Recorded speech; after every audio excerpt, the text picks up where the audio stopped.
안식 후 첫날 이른 아침 막달라 마리아가 무덤으로 갔습니다. 무덤을 막았던 돌은 옮겨져 있었고 예수님의 시신은 보이지 않았습니다. 마리아는 시신이 없어진 것을 확인하고 놀란 마음에 베드로와 요한에게 이 소식을 전했습니다. 요한이 먼저 무덤 안을 들여다 봤지만 시신을 쌌던 그 세마포가 놓여져 있는 것만 보고 안으로는 들어가지 않았습니다. 뒤에 이어서 베드로가 무덤 안으로 들어가 보니까 몸을 감쌌던 그 세마포와 또 머리를 쌌던 그 수건이 따로 떨어져 있었습니다. 세마포는 그 몸을 돌돌 말아 두었던 그 원형 그대로 있었고, 그래서 이것이 마치 증발하듯이 그렇게 몸만 빠져나간 듯한 그런 흔적으로만 있었던 겁니다. 머리를 쌌던 수건 역시도 머리 위치에 가지런히 개켜져 있었습니다. 바로 예수님께서 부활하셨다라는 것을 확인하는 그런 순간입니다. 무덤 안에 그 광경을 보고 그곳에 갔던 제자들도 다 믿었다라고 성경이 기록하고 있습니다. 우리가 오늘 본문으로 삼았던 내용의 앞부분이죠. 근데 이제 마리아는 무덤 밖에 서서 슬피 울고 있습니다. 그러다 이제 문득 무덤 안을 봤는데 그곳에서 천사를 보게 된 겁니다. 두 천사가 앉아 있는데 한 명은 세마포가 놓였던 발치 쪽에, 그리고 다른 한 명은 수건으로 쌌던 머리 쪽에 그렇게 앉아서 마리아를 맞이하고 있었습니다. 우리 본문의 13절에 보면 천사들이 이르되 여자여 어찌하여 우느냐, 이르되 사람들이 내 주님을 옮겨다가 어디 두었는지 내가 알지 못함이니라. 그리고 이어서 주님과 마리아의 대화가 이제 진행이 됩니다. 15절이죠.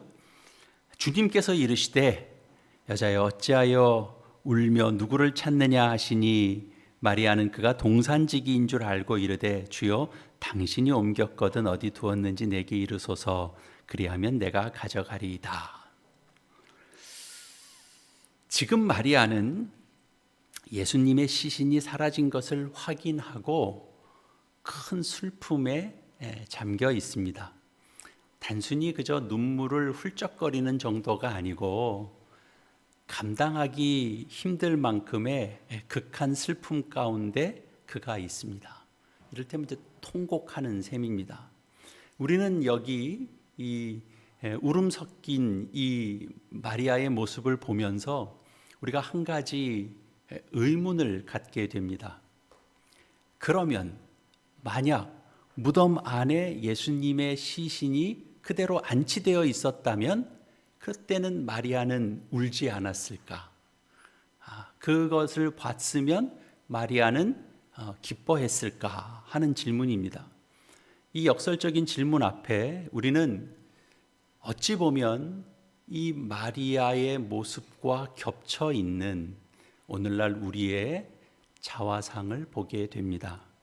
만일 마리아의 바람대로 예수님의 시신이 그 무덤에 그대로 머물러 있었다면 우리가 믿는 이 기독교의 신앙은 성립될 수 없었을 겁니다. 우리가 믿는 믿음은 사실 다 출발부터도 시작이 되지 못했을 것이요, 또 믿는다 하더라도 그것은 헛된 것이 될 것이고, 우리는 사실은 믿은 것의 어떤 결과를 우리가 누리기보다는 믿음 때문에 우리는 더 절망의 늪에 빠져들었을 겁니다. 참된 신앙이란 예수님께서 행하신 일을 그저 역사적인 사실로만 아는 것에 그치지 않고 그것이 하나님의 오래전부터 세워진 그 계획 속에서 진행됐고 그리고 성취된 진리라고 우리가 믿는 겁니다. 내 소원대로 이루어지는 그런 삶을 구하는 것이 아니라 하나님의 뜻으로 이루어져 가는 이런 성경적인 이 사실을, 성경 속에서 드러나 증거하고 있는 이 내용을 진리로 받아들이고 그 진리의 요구 앞에서 우리의 삶을 온전히 내어드리는, 그것이 바로 기독교 신앙입니다. 우리는 종종 하나님을 설득하는 일에 우리의 온 힘을 쏟곤 합니다. 내가 가진 기대나 또는 내가 가진 소원이 있어서 그것을 관철시키기 위해서 애쓰고, 또 그 결과에 따라서 우리가 한없이 기뻐하기도 하고 또는 절망하기도 하고 한없이 울기도 하는 그런 혼돈 속에서 우리는 신앙생활을 하고 있습니다. 마치 빈 무덤 앞에서 시신이라도 찾게 해달라고 통곡하는 그런 마리아의 모습과도 같은 거죠. 우리 역시도 우리 자신의 기대와 또 내가 가지는 소원을 중심에 두고 그것이 이루어지면 우리는 기뻐합니다. 그런데 그것이 엇나가면, 어긋나면 절망하는 그런 자기중심적인 신앙에 머물러 있는 경우가 허다합니다. 같은 장면에서 마태복음은 마리아에게 천사가 일러준 말을 이렇게,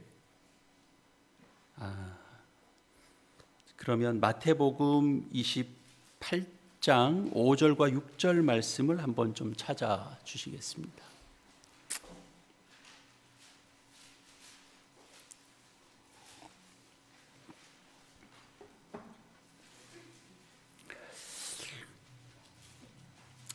마태복음 28장 5절과 6절 말씀 읽겠습니다.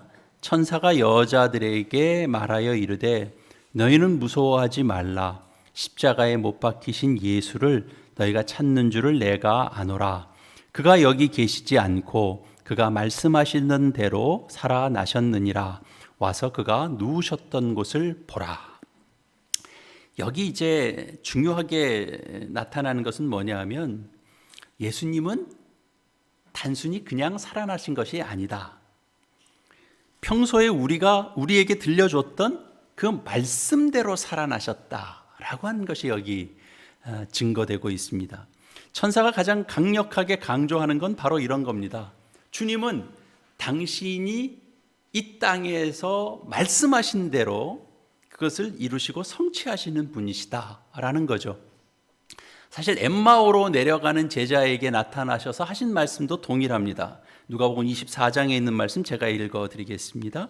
이르시되 미련하고 선지자들이 말한 모든 것을 마음에 더디 믿는 자들이요 그리스도가 이런 고난을 받고 자기 영광에 들어가야 할 것이 아니냐 하시고, 그러니까 성경이 우리에게 엄중하게 묻는 겁니다.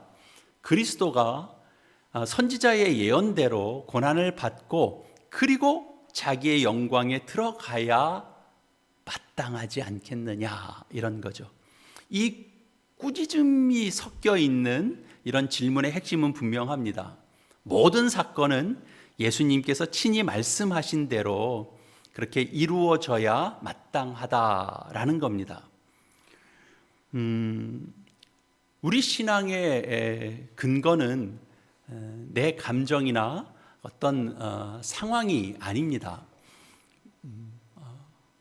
좀 넘기겠습니다.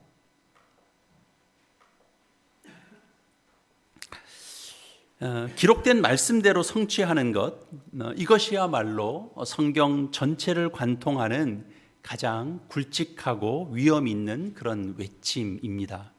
마리아는 이미 놀라운 기적을 목격한 목격자였습니다. 그의 오라비가 되죠. 나사로가 죽어서 무덤에 부패하고 있을 때 예수님께서 그의 생명을 이끌어내시는 장면을 그가 봤던 사람입니다. 주님께서는 능치 못하는 일이 없다라는 것을 온몸으로 경험하면서 죽은 자를 살리시는 그 그리스도를 고백했던 그 신앙을 가졌던 신앙인입니다. 제자들도 마찬가지죠. 주는 그리스도시요 살아계신 하나님의 아들이시다라고 고백했을 뿐만 아니라 나사로가 무덤 속에서 걸어 나오는 그 경이로운 장면을 함께 지켜봤던 그런 장본인들입니다. 그럼에도 불구하고 제자들과 마리아는 주님을 그 능력 많으신 하나님의 아들로 믿으면서도 그분이 이 땅에서 이루고자 하셨던 그 참된 뜻은 그들이 알지 못했던 겁니다. 주님께서 베푸시는 그 수많은 기적 속에서 그분 안에 담겨져 있는 의도는 깨닫지 못했던 거죠. 나사로를 죽음에서 생명으로 이끌어내신 그런 주님이시라면 십자가에서 죽으셨을지라도 다시 하나님께서 살리실 것이다 라는 걸 믿을 수 있었어야겠죠. 그러나 그들의 믿음은 그 수준에 이르지 못했습니다. 그들은 주님께서 행하신 이 역사의 현장에 함께 있으면서 목격을 한 목격자였을 수는 있는데, 그것을 목격하면서도 하나님께서 가지셨던 그 원대한 계획을 온전히 이해하고 그것에 감동하는 그런 신앙의 단계에는 이르지 못했던 거죠. 당시 제자들에게 예수님의 이 죽으심과 부활, 그리고 영광스러운 승천, 그리고 또 장차 심판주로 오실 그 재림에 대한 그런 이해는 이들 안에 없었던 겁니다. 눈앞에 보여지는 초자연적인 현상들은 그들이 봤죠. 그걸 보면서 와, 이분은 다른 어떤 선생과 같지 않다. 이분은 하나님께서 보내신 구원자다. 하나님의 아들이시다. 약속된 그리스도시다 라고 고백하는 그런 수준에는 있었지만 그 총체적인 이해는 그들이 가지고 있지 못했습니다. 그들의 신앙이라는 것은 결국 주님께서 일으키시는 어떤 기적, 그분은 놀라운 일을 일으키신다라고 하는 그런 기적, 초자연적인 현상을 일으키는 능력, 그런 데만 갇혀 있었기 때문에 주님께서 걸어가시는 그 구원의 거대한 그런 여정은 온전히 바라보지 못했던 거죠. 여러분, 지금 우리 역시도 예수 그리스도께서 행하신 위대한 일, 그런 일에 우리는 부름을 받고 있는 자들입니다. 우리가 스스로 깨닫고 우리가 이해하고 우리가 감동해서 지금 여러분이 이 자리에 와 있는 게 아닙니다. 지금 여러분의 어떤 교회의 역할이나 직분, 이런 책임의 자리, 여러분들이 이해하고 여러분들이 선택하고 여러분들이 결정해서 온 자리가 아닌 거죠. 하나님께서 먼저 우리를 불러주셨고 이 자리에 인도하셨고 앉혀주셨고, 그리고 그곳에서 십자가의 복음, 또 부활의 영광, 그런 것이 어떤 것인지를 이제 하나하나 주님께서 가르쳐 주시는 겁니다. 그리고 장차 올 심판의 큰 환난, 그리고 재림의 영광, 그리고 그 이후에 펼쳐지게 될 또 하나님의 새하늘과 새 땅에 관한 그런 놀라운 역사에 대해서도 우리를 친히 가르치시고 지도하시고, 그리고 경험할 수 있도록, 그 주님을 경험할 수 있도록 우리의 삶에 깊숙하게 개입하고 계십니다. 하나님은 결코 모든 설계도를 한꺼번에 다 보여주시지 않으십니다. 한 걸음 한 걸음 때에 맞춰 우리를 인도하시고 우리를 보게 하시고, 그리고 마음에 담게 하시고 깨닫는 것 있게 하시죠. 우리가 부름받은 이 신앙의 자리라고 하는 것은 사실 나의 경험이나 이해가 전혀 개입되어 있지 않는 매우 생소한 곳입니다. 오직 하나님께서 행하시고 하나님께서 이루신 일들만이 가득한 곳에 우리를 이제 부르신 겁니다. 우리는 예수님이 누구인지, 그리고 죄의 대가가 무엇인지, 또 그 속죄를 위해서 지불하셨던 그 십자가의 무게가 어떠한 것인지 우리가 다 처음부터 알고 온 것이 아닙니다. 부활의 신비, 그리고 주께서 십자가에 달려서 죄를 속하셨다라고 하는 그 속죄의 온전한 성취가 무엇인지 우리가 다 깨닫고 이 자리에 있는 것이 아닌 거죠. 이 모든 것은 우리의 이해를 다 초월한 영역입니다. 우리가 설명을 해주면 우리가 알아먹을 수 있는 그런 영역의 것이 아닙니다. 우리는 그저 그분께서 하신 그 경이로운 일들이 하나님의 계획 가운데 있었고 그 계획을 온전한 순종으로 받들어 섬기신 그 하나님의 아들 되신 분이 이 땅에 오셔서 그 일들을 성취하시고 그 성취된 그 일 속에, 그 현장 속에 우리를 부르고 있다라는 겁니다. 그러니까 여러분, 우리는 지금 감히 상상도 할 수 없었던 그리고 이해할 수 없는 그런 속죄가 선포된 그런 자리에 우리가 부름받고 있는 겁니다. 십자가에서 죽으셨으나 다시 살아나신 우리가 이런 말을 하고 있음에도 불구하고 여전히 경이로운 그 부활의 실제 앞에 우리 모두가 초대받고 있습니다. 오늘 우리가 교회라는 이름으로 이곳에 함께 모여서 너나 할 것 없이 부활을 이야기합니다. 생명을 이야기합니다. 진리를 이야기합니다. 교회에 오면 부활이라는 것이 살아 움직이는 현장입니다. 우리가 미리 알고 이 자리에 온 것이 아니고 하나님께서 우리를 불러 이 자리에 왔는데, 누구는 떠밀려서 왔는데, 누구는 친구 손에 이끌려 왔는데, 와 보니까 비로소 깨닫게 된 겁니다. 십자가, 예수. 그런데 이 자리에 와서 보니까 그 십자가가 나를 위해서 지신 것이구나. 내 죄를 담당하시려고 그분이 십자가를 지신 것이구나. 내가 새롭게 태어나는 그 생명을 위해서 주님께서 죽음을 이기시고 부활하신 것이구나 라는 것을 뒤늦게 알게 되는 겁니다.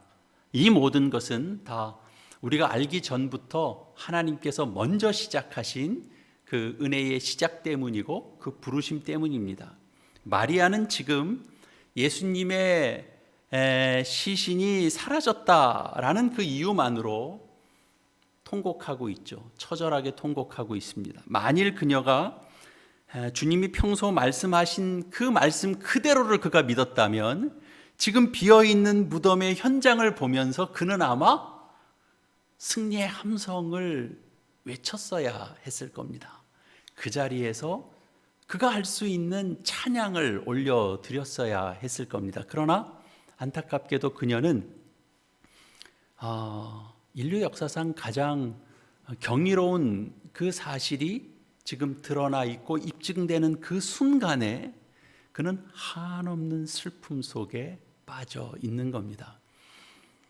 그녀의 온 신경은 다 주님의 시신에 고정되어 있습니다.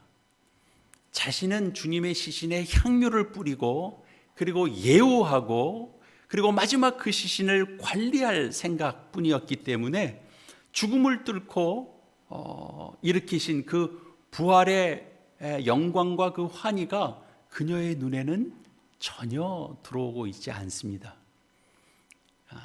인류 최대의 어떤 소망이 시작된 그 첫 열매가 시작된 그 자리에서 마리아는 시신이 없다라는 그 이유 때문에 절망 가운데 있는 겁니다. 울고 있는 겁니다.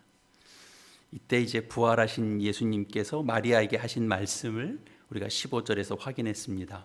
예수께서 이르시되 여자여 어찌하여 울며 누구를 찾느냐 하시니, 예수께서 마리아에게 던지신 이 어찌하여 우느냐라고 하는 질문은 결코 몰라서 묻는 질문이 아닙니다.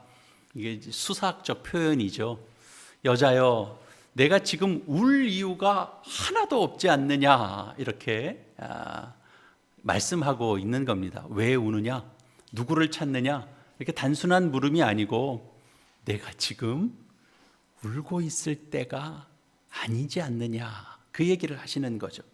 내가 죽음을 이기고 부활하는 것이 마땅한 것 아니냐라고 되묻는 겁니다. 지금 이 순간이 통곡할 때가 아니고 마땅히 기뻐하며 하나님께 영광을 돌려야 하는 그런 순간이다라고 하는 것을 선포하고 계십니다. 하나님은 우리가 절망하고 있는 그 삶의 현장에 찾아오셔서 네가 울 이유가 무엇이냐? 너에게 있어서 진리는 무엇이고 생명은 무엇이냐? 내가 곧 진리고 내가 곧 생명이 아니냐? 그렇게 말씀하시는 거죠. 그러니까 이 음성은 단순히 어떤 상황을 묻고 있는 것이 아니라 내 곁에 계신 주님을 다시 한번 확인시켜 주시는 그런 강력한 위로가 되는 겁니다. 어찌 울고 있느냐? 우리를 위로하시는 거죠. 사실 우리는 본능적으로 우리의 소망과 우리가 기대하는 그런 기대가 깨어지고 무너진 자리에서 우리는 다 신음하면서 삽니다. 그러나 우리의 절망과 우리의 슬픔은 결국은 하나님을 온전히 알지 못하고 우리가 온전히 신뢰하지 못하는 그런 무지에서부터 비롯된 것입니다. 부활하신 하나님의 원대하신 계획, 그리고 그것을 반드시 이루시는 그분의 능력, 그분의 사랑의 열정, 그걸 우리는 마땅히 신뢰해야 되죠. 그분을 아는 자에게는 삶의 어떤 파도도 결코 그것이 두려움의 이유가 될 수는 없습니다. 기독교 신앙은 결코 가난하지 않습니다. 이 신앙보다 더한 만족은 이 세상에는 없습니다. 예수님의 부활보다 더 높고 더 고귀한 지식이나 예수님의 부활보다 더 영광스러운 어떤 사실이라는 것은 없습니다. 성경에 등장하는 믿음의 선진들은 그냥 단순히 죽음을 두려워하지 않는 수준에 머물러 있지 않았습니다. 그들은 주님의 부활이라고 하는 그 확고한 그 진리의 기초 위에서 더 높은 그 신앙의 고백으로 그들의 삶을 하나님 나라를 일궈가는 삶으로 그들이 내어 던졌습니다. 그들 속에 있는 그런 큰 기쁨 그리고 그 감격, 그것이 그들의 삶을 지배한 거죠. 그래서 그들은 자신에게도 일어날 그 부활, 그것을 내다보면서 주어진 환경 속에서 열심히 복음을 위한 사역에 전심전력을 다했습니다. 그저 이 땅의 물질에 또는 자존심에 얽매이지 않았던 거죠. 오직 하나님의 나라의 그 확장과 그 의를 위해서 주님께서 부르시는 그 부르심 앞으로 그들이 당당하게 걸어갔기에 순교의 희생도 그들이 감당했던 겁니다. 여러분, 우리가 초대받은 이 은혜의 자리라고 하는 것은 우리의 공로가 전혀 섞여 있지 않는 곳이기 때문에 우리는 낯섭니다. 우리는 생소합니다. 우리는 그것이 반영되는 자리가 우리는 훨씬 익숙합니다. 이해가 되고 납득이 됩니다. 그런데 주님은 이 교회를 일구실 때 주께서 친히 이 교회의 바탕을 주께서 완전히 이루신 그 속죄와 그리고 부활이라고 하는 그런 실제 위에서 이 교회를 세우셨습니다. 그러니까 이 교회가 참으로 거룩한 장소죠. 우리의 경험 밖의 일들이기 때문에 때로는 하나님의 역사가 서툴게 느껴지기도 하고 이해가 잘 되지도 않는 일들은 왕왕 일어납니다. 우리의 경험 밖의 일이기 때문에요. 마치 마리아가 마땅히 기뻐해야 되는 영광의 자리에서 통곡하고 있는 것과 같은 모습이 우리 안에도 있죠. 그러나 우리가 기억해야 됩니다. 하나님에 대해서 그토록 미숙한 우리가 그리스도를 통해서 나타나는 이 하나님의 사랑을 우리가 하나하나씩 배워가는 자리로 우리가 부름받고 있다라는 사실입니다. 우리의 인생 여정은 결국 이 하나님의 사랑이 어떤 것인지를 알아가는 그런 과정입니다. 내 좁은 소견으로는 다 감당할 수 없는 그 하나님의 신비를 우리가 장로님 기도하신 것처럼 그 앞에 우리가 무릎 꿇는 삶의 태도로 그의 마음을, 그의 본을 우리가 닮아가는 것, 그것이 성도의 삶입니다. 우리가 이 사실을 깨닫고 우리 믿음의 경주를 완주하겠다라고 하는 그런 거룩한 결심이 우리 안에 일어나야 되죠. 우리가 부활의 실제를 믿는다라고 하면 우리는 그저 단순히 세상을 두려워하지 않는 수준에 머물러 있어서는 안 됩니다. 이 세상이 전부가 아니다라는 것을 우리가 확신하기 때문에 다가올 하나님의 나라를 준비하는 일에도 삶의 모든 역점을 두는 그런 우리의 단호한 결단이 필요한 겁니다. 그러나 이제 보십시오. 세상의 가치란 시대에 따라서 변하고 또 상황에 따라서 얼마든지 속절없이 변절하는 것 아닙니까? 어제의 정의가 오늘에는 불의가 되기도 하고, 어제 우리가 열심히 받들던 그 가치가 다음 세대에서는 아무 의미 없이 그저 휴지 조각처럼 내팽개쳐 버려지는 것도 이 세상의 이치입니다. 그러나 세상의 모든 가치가 변한다 할지라도 결코 변하지 않는 유일한 진리, 그것은 예수 그리스도의 십자가와 부활뿐입니다. 인간의 지혜로 고안한 것이 결코 진리로 남을 수는 없습니다. 언젠가는 깨질 수밖에 없죠. 예수님은 우리의 요구에 응답하셔서 오신 분이 아니시고 우리와 언제 의논하셔서 그렇게 하자, 너희 생각을 들어보니 내가 참 그렇게 하는 게 좋겠다, 그렇게 결의해서 살아나신 것도 아닙니다. 그분은 오직 기록된 말씀대로 이 땅에 오셔서 말씀대로 십자가를 지셨고 그리고 말씀대로 다시 살아나셨습니다. 이처럼 말씀대로 우리 부활하신 주님을 믿기 때문에 장차 우리의 부활 또한 주님께서 약속하셨기 때문에 그 약속대로 이루어질 것을 우리가 확신할 수 있는 겁니다. 우리가 말씀을 따라서 부활이 믿는 자의 자랑이 되고 삶의 힘이 되고 유일한 위로가 되고 소망이 되는 것을 굳게 붙드시는 여러분들 되시기를 바랍니다. 사랑하는 교우 여러분, 이제 우리가 이 말씀대로 진리를 굳게 붙잡기를 소망합니다. 부활은 과거의 사건이 아니고 오늘 우리에게 주어지는 가장 큰 자랑입니다. 부활은 오늘의 우리의 고단한 삶을 버티게 하는 유일한 힘이 됩니다. 어떤 절망 속에서도 꺾이지 않는 그런 유일한 위로요 소망은 주님의 부활입니다. 이 부활의 능력이 여러분의 온 삶을 지배하기를 축원합니다. 여러분 안에 이 부활의 능력이 여러분의 삶을 지배해서 여러분의 날마다의 삶 속에 결국 늘 순간순간 믿음의 결단이 있는 그런 여러분의 심령 위에 가득 솟아나는 그런 역사가 일어나기를 주님의 이름으로 축원합니다. 제가 기도하겠습니다. 사랑의 하나님, 저희는 빈 무덤 앞에서 시신을 찾으며 울던 마리아의 모습이 저희의 모습과도 같음을 고백합니다.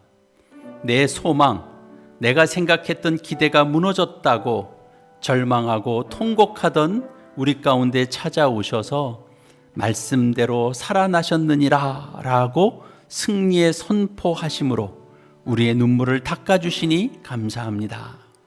특별히 오늘 이 부활의 아침에 교회를 위하여 기도하시며 묵묵히 헌신하시며 그 자리를 지켜오신 귀한 두 분을 또 명예권사로 세우게 하시니 감사합니다.